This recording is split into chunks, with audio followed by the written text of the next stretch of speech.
Ռուսաստանը ցանկացած պահի պատրաստ է Ուկրաինայի հետ Ստամբուլյան բանակցություններին, սակայն Կիևը չի արձագանքել նախորդ նախաձեռնություններին, հայտարարել է Թուրքիայում Ռուսաստանի Դաշնության գործերի ժամանակավոր հավատարմատար Ալեքսեյ Իվանովը։ Եվ նաև մեր թուրք գործընկերները անընդհատ շեշտում են, որ Ստամբուլյան հարթակը մնում է մեր տրամադրության տակ։ Այդ դռները բաց են մնում մեզ համար, նշել է ժամանակավոր հավատարմատարը։ Նրա խոսքով Մոսկվան սպասում է, թե երբ քաղաքական կամ կցուցաբերվի Ուկրաինայի կողմից։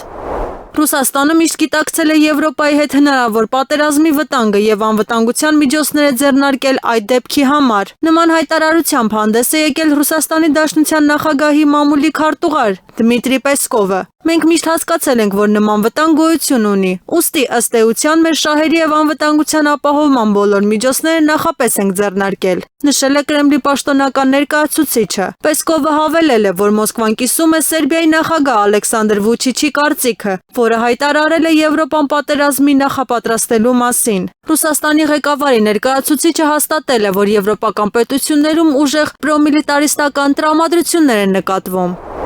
ԱՄՆ-ն կարող էր Վենեսուելայի տարածքի վրա հարձակում սկսել օդանավակայանների կամ ծովային նավահանգիստների վրա հարվածներով, քանի որ Վաշինգտոնը դրանք համարում է թմրանյութերի իրացման համար տարանցիկ կետեր։ Իրադարձությունների նման սցենարի մասին հայտնել է ամերիկյան ռազմածովային ուժերի պաշտոնաթող ծովակալ Ջիմ Ստավրիդիսը։ ԱՄՆ-ն կարող է սկսել հարվածներով օդանավակայաններին կամ ծովային նավահանգիստներին, որոնք նրանք համարում են թմրանյութերի փոխադրման պոտենցիալ կետեր։ Կարող են հարվածներ հասցվել նաև Վենեսուելայի եւ Կոլումբիայի սահմանի մոտ գտնվող թիրախներին, որտեղից մեծ քանակությամբ կոկաին է ստացվում։ Սակայն Պենտագոնը նույնպես կցանկանար հարձակվել Վենեսուելայի հոբ համակարգերի վրա իր ինքնաթիռների անվտանգությունն ապահովելու համար, ենթադրել է նախկին զինվորականը։ Վենեսուելայում ԱՄՆ թմրամիջոցների դեմ պայքարի վարչության անանուն նախկին գործակալի կարծիքով ամերիկյան զորքերը կարող են նաև հարվածներ հասցնել գաղտնի օդանավակայաններին, օրինակ Ապուրե նահանգում։ Անանունության իրավունքով մեջբերվում է Վենեսուելայի ռազմական գերատեսչության նախկին կապիտանի խոսքերը,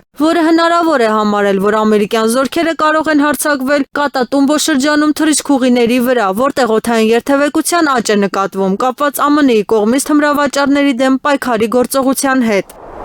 Ուկրաինայի առաջնորդ Վոլոդիմիր Զելենսկին կոչ է արել անհապաղ հրաժարական տալ արդարադատության նախարար Հերման Գալուշչենկոին եւ էներգետիկայի նախարար Ալեքսանդր Գրինչուկին կոռուպցիոն սկանդալի ֆոնին։ Ես կարծում եմ, որ արդարադատության եւ էներգետիկայի նախարարները չեն կարող մնալ իրենց պաշտոններում։ Սա ի թիվս այլ բաների վստահության հարց է։ Եթե մեղադրանքներ կան, նրանք պետք է պատասխանատվության ենթարկվեն։ Նրանց պաշտոնից ազատելու որոշումը կայացվում է անհապաղ, հնարավորինս արագ։ Ես խնդրել եմ Ուկրաինայի վարչապետին ներկայացնել այս նախարարների հրաժարականները, հայտարարել է նախագահը։